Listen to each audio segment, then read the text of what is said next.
They say the city never sleeps. I used to believe that was a comfort. Lights on, people awake, always someone nearby. But I've learned the city has places that should stay dark, and people who should never look out their window, because what's staring back at you might not look away. It might even leave you a note that simply says, "Hey."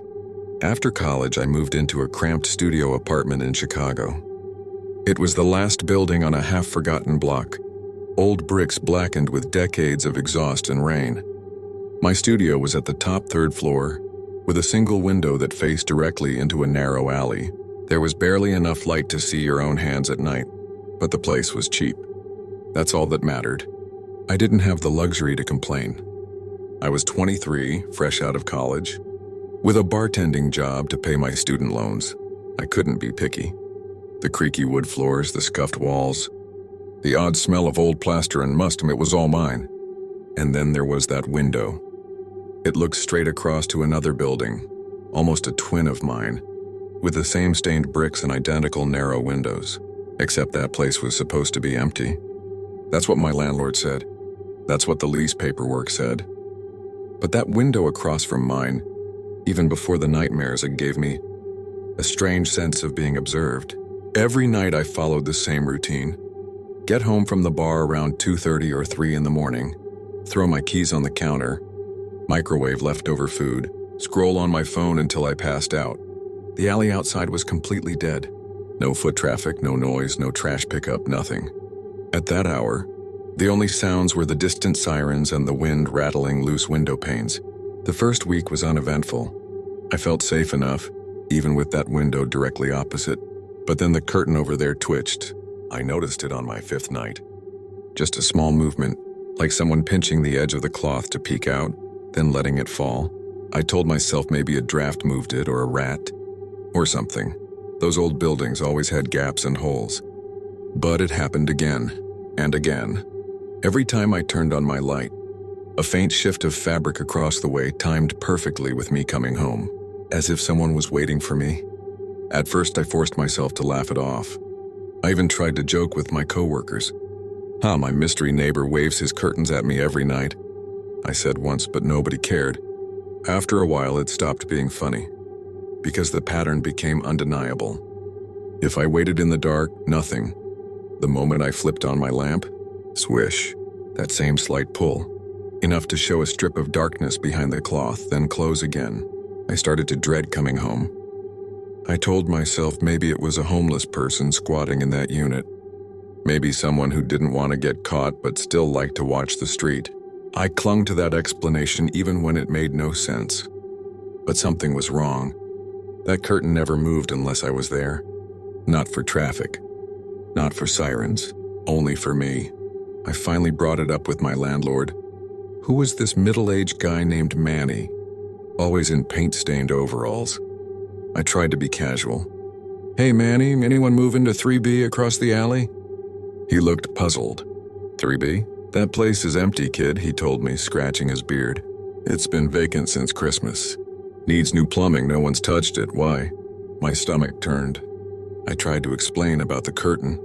He laughed it off, said I was probably just tired working night shifts, but I could see a flicker of something in his eyes, maybe doubt, maybe discomfort. Either way, he waved me off. After that, I couldn't stop myself. Every night became a silent test. I'd leave my light off, hiding in the dark, eyes glued to that window across the alley.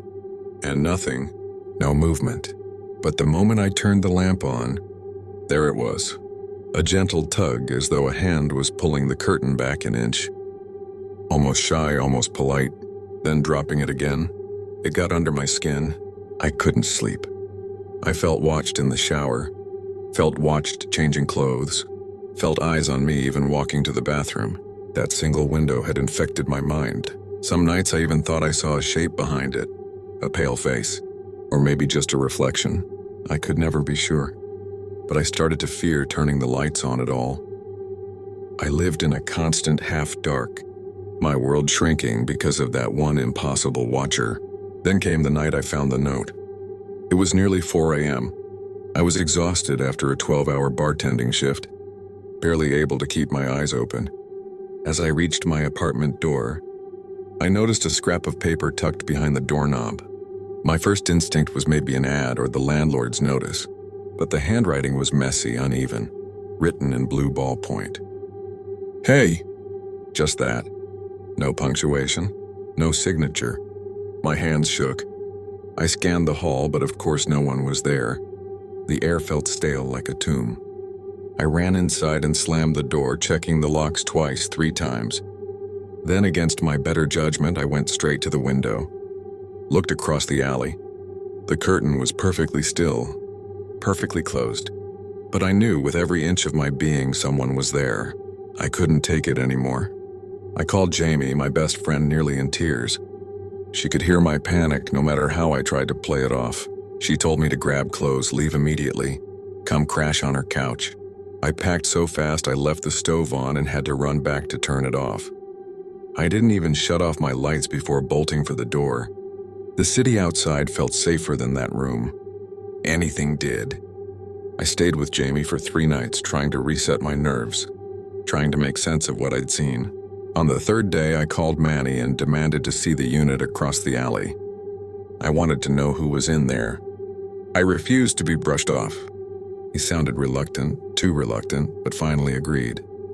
We met on the steps, and he fumbled through a ring of keys before opening the heavy fire door to the opposite building. The smell hit me first, damp, stale like old mold and wood rot. Nobody had lived there for a long time, that much was obvious. We went upstairs, footsteps echoing in the hollow hall. My heart thundered. Room 3B was locked with a deadbolt, paint flaking around the frame. He opened it. The air inside was frigid, dead still. I stepped in, and the hairs on my arms stood straight up. No furniture, no trash, no signs of squatters, except for one thing. In the far corner, facing the window that mirrored my own, sat a metal folding chair. That was it, perfectly centered in front of the glass as if placed on purpose. There was even a ring in the dust around the chair's legs, showing it had not been moved for weeks, maybe months. I asked Manny who left the chair. He just shook his head, looked freaked out himself. "Shouldn't be anything in here," he mumbled. But he wouldn't come all the way inside. I got close to the window, looked down into the alley, and for the first time realized just how perfectly that chair was aimed, directly at my window. A straight, unbroken view. Whoever had been there, if anyone, had the best seat in the house. Like a movie theater for my life. No wonder they could time their movements with my lights. No wonder I felt so exposed. The police came but found nothing. No fingerprints, no sign of forced entry. Nothing at all. I felt sick. Either someone had a key, or they were coming in through some hidden passage I couldn't see. Or worse, maybe they'd been there so long they belonged to that room in a way I couldn't understand. The cop shrugged, told me to change my locks, and left. Case closed. But I knew it wasn't closed. Because every night after that, even after I moved away, I would wake up convinced I saw that curtain shift. Convinced that someone somewhere was still following me. I broke my lease, paid a penalty I couldn't afford, left the city entirely and crashed with family downstate for a while. I thought distance would help, but it didn't, because the memories followed me. I started seeing strange movements in every window I passed. In motels and friends' houses, even in office towers, there was always the sense of someone standing behind a curtain, peeking out just for me. I tried to talk to a therapist. They told me it was trauma fixation, a stress loop. But they didn't see the note. They didn't see the perfect chair. Even today, years later, I catch myself checking windows at night. Any curtain, any shade, any blinds that shift the wrong way makes my heart stop. Because once you've been watched so intimately, you never quite get over it. You never forget the sense of being chosen by someone who should never have seen you at all. The scariest part isn't the note. It isn't the chair. It isn't even the curtain. It's the moment you realize someone out there feels you are their personal entertainment. That your life is a show they can turn on night after night, and you'll never know how many others they've watched before, or how many they're still watching now. So if you live across from a dark window and you see a flicker of movement, you might want to look away, or you might want to pull your own curtains tight. Because in a city this big, someone is always watching, and sometimes they leave you a note that simply says, "Hey, if this story gave you chills, let me know what you think was really behind that curtain in the comments. Was it a stalker, a squatter, or something even more unnatural? And if you've ever felt eyes on you from across a window, share your own story. You might not be alone." Remember to like, subscribe, and hit the bell for more chilling horror tales. Stay safe out there, and maybe keep your blinds closed.